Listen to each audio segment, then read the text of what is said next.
meeting you right where you are on your foster care journey. This is the Forgotten Podcast.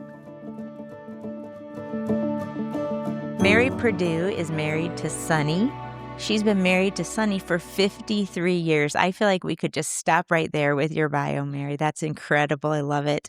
But together they have 4 children, 14 grandchildren, and are expecting their first great-grandchild in March. It's Yes. awesome. She fostered newborns awaiting adoption in the late 1990s, and after her husband was elected as governor in the early 2000s, she served as the First Lady of Georgia between the years of 2003 and 2011. And during this time, she chose foster care and the needs of children in care as her main initiative, believing the church involvement is critical and could change the face of foster care in our nation was one of the main tenets of her initiative while First Lady. So, Mary, I am so very happy to have you on. Thank you for being here. Thank you. I'm thrilled to be here. Thank you. Well, I have so many questions around your time as the First Lady. What a unique experience, first of all, to be able to have before we kind of get into the foster care side of things, was that something that you expected, as you guys first got married? Was your husband interested in politics from the beginning, or how was that? No, that was never in the cards when we first got married. In fact, he was a veterinarian and then became a small businessman in agriculture with grain elevators. He likes to say that he got too close and he was pushed in. But it wasn't like he was someone who had dreamed of becoming governor of the state. Yeah. So we it was a journey of a lot of prayer and obedience. Honestly, a journey of obedience where we felt like this opportunity was something that the Lord had was calling us to. Of course, at the time, I didn't realize how historic an election it would be. Looking back now, it's been 20 some odd years. I do see the change that came over the state, in part because of his election as a Republican in a state that had been ruled by the Democratic Party for a long, long time. And so, no, it wasn't something I ever thought I would be doing. Yeah. Was that an intimidating thing to step in as First Lady? It was something I didn't feel that I knew how to do because I had never really been close to anyone else who had been in that position. But I did have the assurance that this is what God has called me to, and we know that where He calls, He will give you the strength, the grace, whatever you need to Yeah. fulfill a mission that He places you within. And so, with that in mind, I decided that if He had me there, I needed to use the time wisely and do things that would impact our state towards Him. Yeah. So Wow. That's cool. How did your heart first kind of come around this idea of foster care?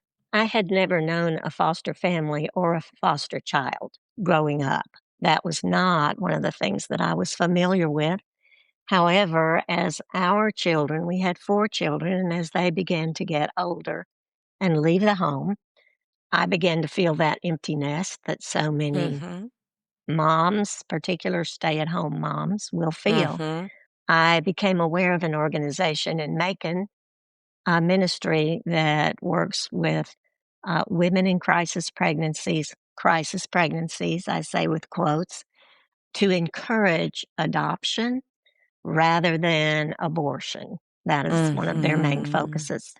Um, and so when I look back and see how God uh, gave me the desire to have the little newborns who had been placed in an adoption situation, um, in our home prior to their actual adoption.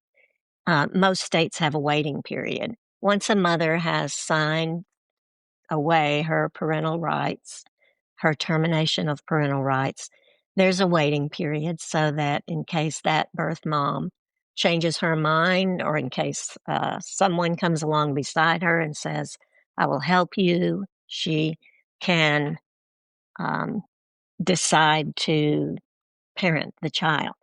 So for that waiting period, the newborns are typically in a foster situation, and that's what I did. I said, and have said so many times, this is the easy kind of Mm. fostering because you have a newborn, you Yeah. don't have a child who has perhaps had trauma in their life or maybe been neglected or possibly abused. You have a Mm. newborn baby. Now, Yeah. my husband looked at me and said, "Are you sure you want to get up in the night with a newborn again?" And I said, "Yes, because the newborn time is absolutely my favorite time of life Mm. and very brief, as you well know." Yes. Yes. So that was my first introduction to fostering and foster care. And we did that in the late 90s, I think probably 98. Um, in 1999, our first grandchildren were born, twin girls. I knew I would be keeping them for our daughter, who worked part time at the time. And so I stopped fostering briefly, but then decided once they were about 2 years old that I would foster again. Hmm. However, when my husband decided to run for governor, I knew I needed to be available to meet people and be with him. So the fostering was brief and precious for our family, for our grown kids, and it was something that I look back on now and see the hand of God working through that to prepare me to open my eyes to the needs of foster children in the state. That's wild. Mm. So during that time when now you're the first lady, now you guys are in this role, you became a voice for foster care and for these children, but it was not a time when many people even thought about foster care or knew about foster care, right? And so I'm just curious how that initiative was received and when you brought that up. So it was a time in our state, and I really think in our culture in general, where foster care was almost considered a black cloud, a black hole. Most people did not have any contact or connection to the fostering community. And frankly, what many people knew was only what they would read in a newspaper, which, of course, is when you have a tragedy within the system. Sure. And so there was a very negative aura around fostering, foster care, caseworkers, the Department of Family and Children Services, foster Mhm. children. The whole area was almost something that you didn't want to talk about. You didn't want to look at Hmm. it.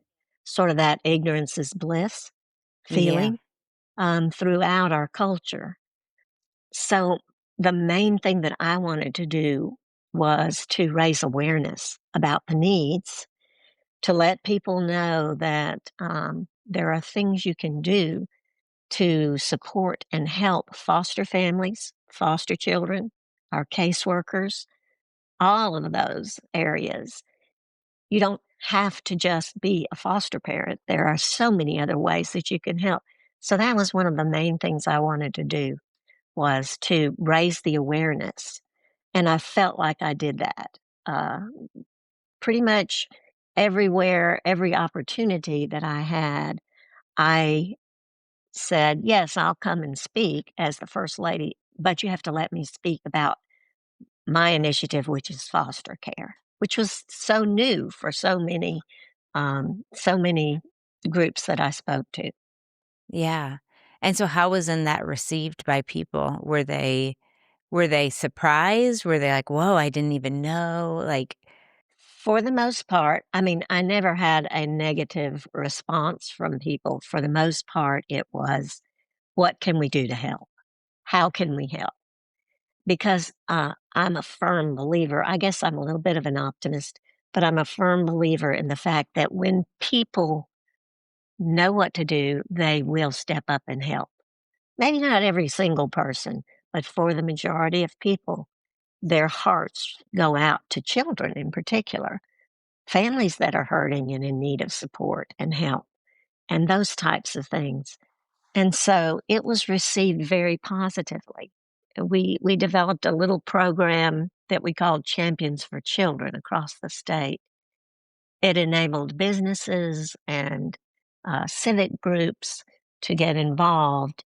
And then it was nothing really. We had no money to spend.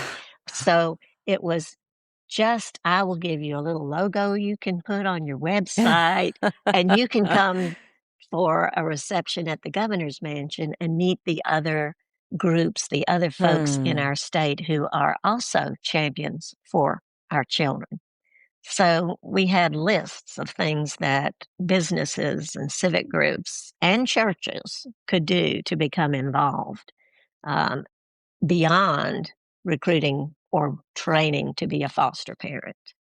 Man, Mary, it when we first got on today before we started recording, you said we should know each other. And I feel the same way because so much of your story, though the circumstances are different. I mean, that is my story, the heart just becoming aware myself and then believing that it's not that the church doesn't care, it's that they don't know how to help and that there are so many other ways besides being a foster parent, which is an important role.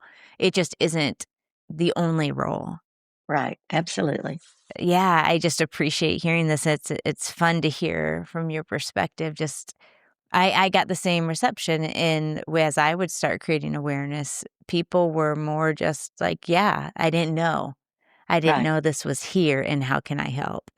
I love Well, that. and as I said, for so many people, it's not something they've been familiar with throughout Yeah. their life. And there's also that feeling that, oh, the government handles Mm, that. yeah. But the government doesn't do this work well, and it's not their main job. And we, as the church, as the body of Christ, have been given a mandate. I completely believe that with all my heart. This is our responsibility. We just have relegated it to government, which, they do a lot of great things for us, but um, helping families in this way is not the best thing that they do. So it's an overwhelming problem for much of our many of the people in government. Right. That's what I often think is it's like there's a few things that only the government can do in this business of Yes, child yes. welfare. But yes, too often we're asking them to do so much more than Right, the things they can do. And like you said, that's just, it's too much. Like it's not, none of us, and that's why none of us are capable of doing all the things, right? So when right, we right. as God's people can work together alongside the government, that's when I think good things can happen and that's something that you really worked together on. I mean, you created what you called Children's Cabinet, where you brought together leaders from multiple agencies that serve children. And I'm just curious to hear more about that and what you saw through that. So I realized that several states already had a children's cabinet. They may not have called it that. Um, but I also realized that there were many state agencies that dealt with children. Of course, you have the Department of Family and Children's Services. You have your Department of Education. You have your Department of Juvenile Justice. And the list goes on and on. Many, many agencies who deal with children, but they weren't always aware of Yeah. what each other was doing. Those agency heads may not have any direct contact with each other. Mm. And to me, it only made good common sense to get them together in a room Yeah. and let's see what we're all doing. Let's talk about what are we doing with Mhm. kids in Georgia? Who's Yeah. doing what? We found that we did have some duplication of services, which was very Mm. unnecessary.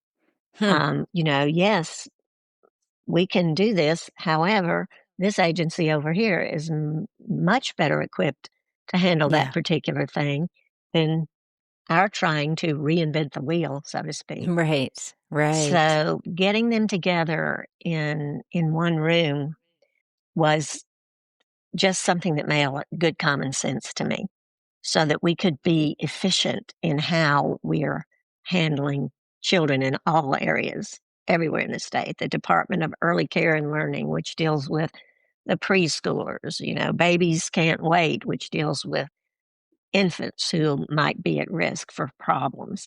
So, all of these people, of course, when the First Lady says, I'd like you to come to a meeting, they come. They come. I was a little surprised, but they came and we met often, I'm sure, throughout several years. And as far as I know, that particular group is still meeting and feeling that connection. And I think just the fact of meeting each other, even and getting to talk about what are your strengths, what are you struggling with, what are your weaknesses in your agency, Yeah. was so valuable for them. Well, I mean, it's easy for anyone working with, like any of these agencies independently to probably feel pretty isolated, and for the workers to feel pretty alone and disconnected and wondering, is what I'm doing even making a difference? And so to connect with others and to talk about it and recognize there's more of us who care and we can just do different things to help, I'm sure is so encouraging. Well, I felt like it helped with us being more efficient in the way we handled the issues that came up with families and children. So, yes, I think that's, like I said, just made common sense. It seemed like it was the one of the first steps that we needed to do in the state to make sure that we were taking care of people. Hey friends, it's Jamie, just popping in here for a minute to say we love to hear from you. And it's really important to us that what we're bringing to you is actually helping you, is meeting felt needs. Would you give us a rating and review or contact us directly and just let us know how we are being helpful, but also are there ways we can be more helpful to you? We want to hear from you. We're encouraged by you and we're here for you. So thank you for taking a few moments to do that for us. And now let's head back to the episode. So when you think about that time, those years that you were in office, what did you learn? What are some of the things you learned during that season? Oh my, I learned a lot. I learned I learned um, that when God calls you to a mission, even if you feel like you're not big enough for the task, that He will direct you if you are willing. He wants us to be willing. He wants us to be yielded to Him and to whatever He has in store for us. I certainly did not feel up to the task of being the First Lady of Georgia. Never thought that I would be the First Lady of Georgia. But what a wonderful opportunity and an honor to be able to be the face of the governor's mansion or the face of the first family. It was Yeah. something I never expected I would do. But I also realized that uh, even when you don't understand and you aren't aware of what you're doing, people are watching you. Mm. Certainly in that high profile position, I had a lot of people watching. Mhm. And I don't think we realize how much we influence other people, even by some of the small things that we do. But I've learned that the Lord can use the smallest thing we do if it's done for Him. And I learned that whatever he has in store for me, no matter whether it's being First Lady or not, he will be there to guide me, to help me, to give me strength, to direct me. He's never going to leave me. Never. Those were important things to learn, even though I may have known them up here, but to experience them was an amazing opportunity. I'm grateful that I had that opportunity to do that because, he stretches us, he grows us as we go through life. Yeah, absolutely. And when you're willing to take that step of faith, and I'm thinking right now of people who are maybe considering foster care right now. Maybe this has been something that's been on their heart, but they're afraid. It feels too big. They don't feel up to the task. What words would you have to say to them? I think I would say to them that the little bit of fostering that we did with the newborns was one of the most impactful things that we did in our family. I like to tell the story of the first time we had a baby in our home. Of course, you get everything ready and you go through all this paperwork and home studies and background checks and everything. And then you buy the little diapers and the little clothes and you wait for a call. So we got a call, and our youngest son, who was a junior in high school at the time, came home that afternoon, and I met him on the front porch with a little 2-day-old little boy. And I Wow. said to him, Dan, look what we got. Mm. And he's a big old strapping guy, 6'3". And he said, oh my goodness. And he took that little baby and dropped his book bag and went in and pushed back in the recliner, and they Mm. both went to sleep. Oh. So many memories like Mm. that, which he would never have had that opportunity had we not been fostering. Yeah. And I want to say to people who are considering fostering that the Lord will lead you. Obey what he wants you to do. We feel like we're going to impact and influence children and young lives, and we will, and we are. But the blessings that return to us cannot be measured. I just feel like people need to step out. I think when God wants to use you, he wants you to get out of that comfort zone. We all can be so comfortable, so complacent in our comfort. But he wants us to be his people who move when he says move and who do whatever it takes to live for him. This is, to me, the highest calling. Well, I appreciate that and your experience with following Jesus and your testifying to his faithfulness over many, many years.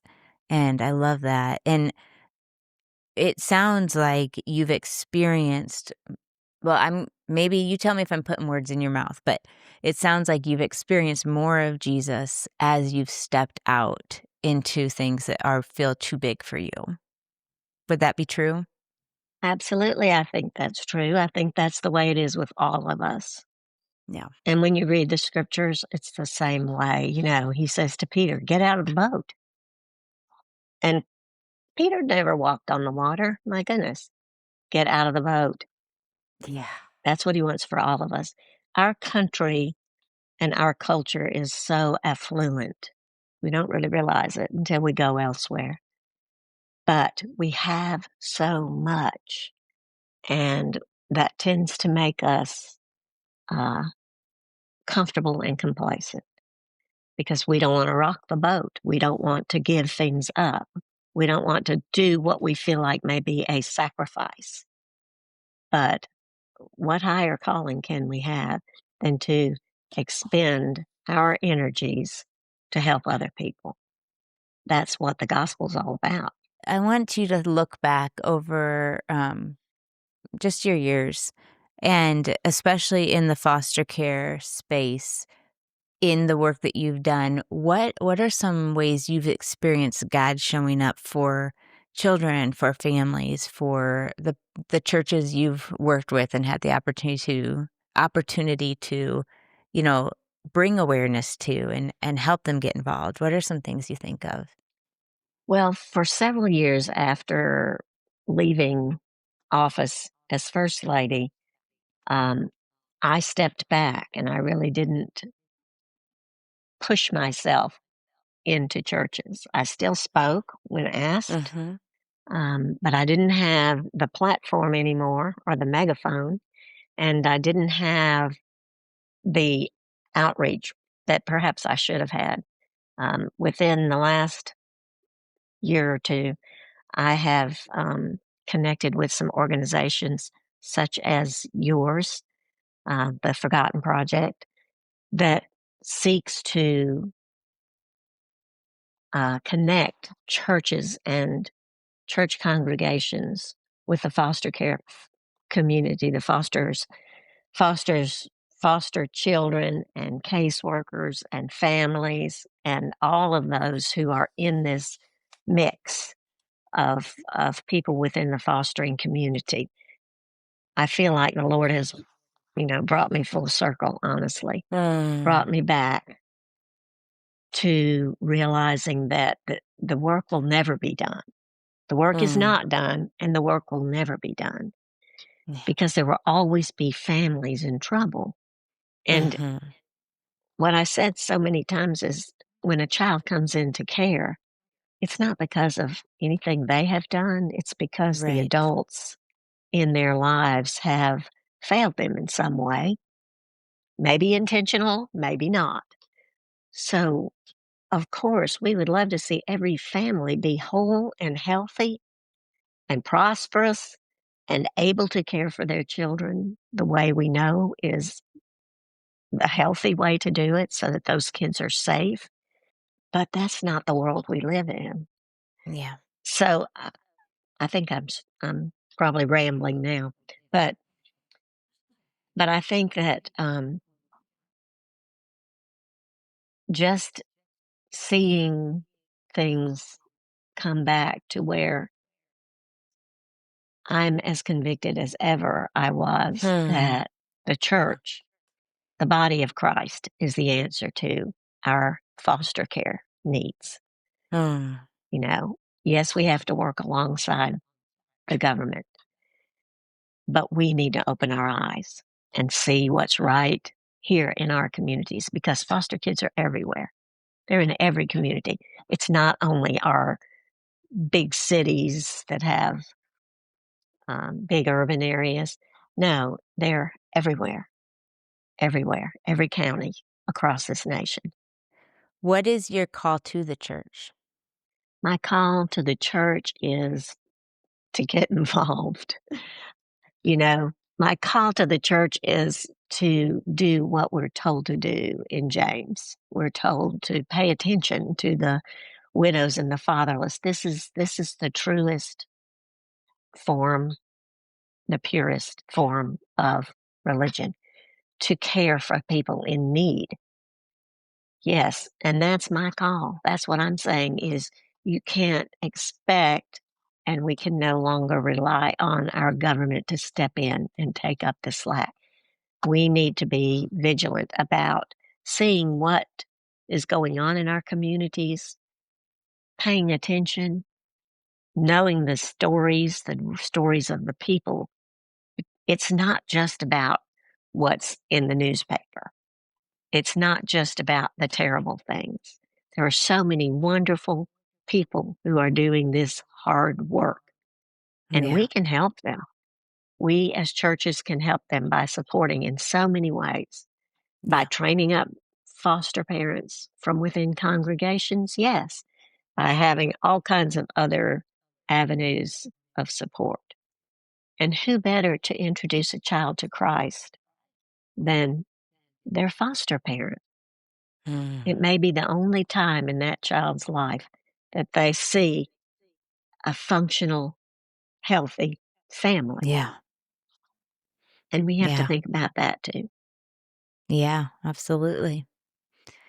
Well, Mary, I just so appreciate your heart, and it's been fun to hear about some of your experiences. As we close out, are there any stories that come to mind that have been kind of some of your favorite stories of seeing the church engage when the church has become aware and has stepped in? Several churches that I know of have gone on even in those, certainly not because of me, but with my introducing them to the challenges of fostering, have gone on to have really robust foster care initiatives within the church bodies. I remember when we were living in Atlanta for those 8 years, we attended a really large church, huge, what I call a mega church. And I had spoken to the pastor about the possibility of them getting involved and and starting a foster care outreach ministry within the church. And, nothing had happened for a little while, but one Sunday morning, as I was sitting in the service after the invitation was given, and at the end of the service, the pastor just said, something has just occurred to me. He said, our church needs to be involved in foster care in our county. And I was blown away. And of course, I started crying. And of course, he looked at me and said, look, the first lady is weeping, which only made me cry more. Um, we've had people who have come up to me years later and said, we started fostering because of what our church did. And after you came and spoke, we had a young lady who actually worked in the governor's office. And when I spoke with her husband's civic group for lunch one day, he was gracious enough to invite me to come and share. They began fostering after that and ended up adopting a young lady who's now in college. I mean, I don't know whether what I did was impactful. I have to Mm, trust that I mm, did what I was called to do. that's And right. I know for a fact that there are people whose eyes have been opened and Mm, churches who are still doing things that began like birthday parties and coat drives and book bag drives mm, and foster parent appreciation nights and all mm. kinds of things that people have become involved in. And even the little things help. We may not Absolutely. all be called to foster. Frankly, we don't want everyone to foster, but That's right. Yeah. we do want everyone to be aware and to think about these children because the Lord loves them Yes. and we need to show that love to them. Yeah. And we will be changed in the process as well, Absolutely. you know? We Absolutely. often think we're giving to others, and it's just the way God works. When he calls you to Yes. something, you're obedient. He has a plan for that person and for you. Yes, Yeah. absolutely. Well, we say often here at TFI, awareness leads to action, and that's been your message, that you just open eyes and then God does the work, right? Like you said over and over, it's you're being obedient to him and he does the work in the hearts of people, but he's allowed you to be part of that and you've been obedient to be part of that. And that's and then you're reaping the blessings as well along with others. It's a beautiful thing. Many more blessings than I could ever have imagined. Well, Mary, it's been an honor to talk with you. Thank you so much for being Thank on you. today. Thank you, Jamie. I've enjoyed it.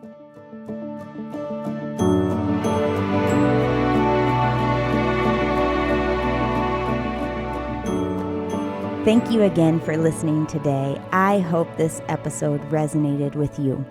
Let us know your thoughts. We really love hearing from you.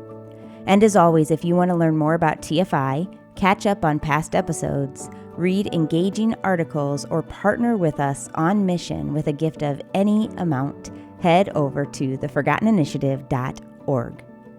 And until next time, remember, if you're feeling overwhelmed, misunderstood, or questioning, why am I doing what I'm doing?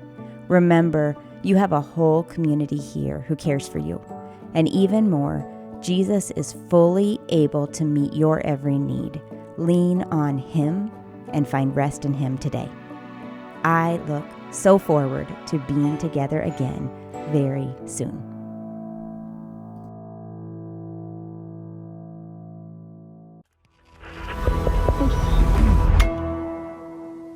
Resonate.